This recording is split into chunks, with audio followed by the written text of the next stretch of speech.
今天呢，懒妹要跟大家分享一道西芹腰果炒虾仁的做法。这道菜啊，看着清爽，吃着更加的清爽。我们先剥掉大虾的虾壳，抽掉虾线，洗干净之后加白胡椒粉，再加盐抓匀，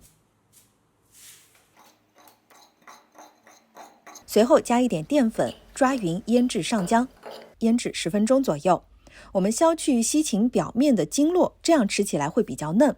再把西芹切成小片，胡萝卜去蒂去根，洗干净之后切成菱形片。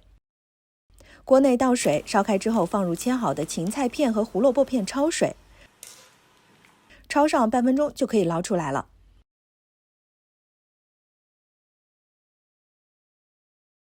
再把腰果倒入锅内煮一下，煮上半分钟就可以捞出来。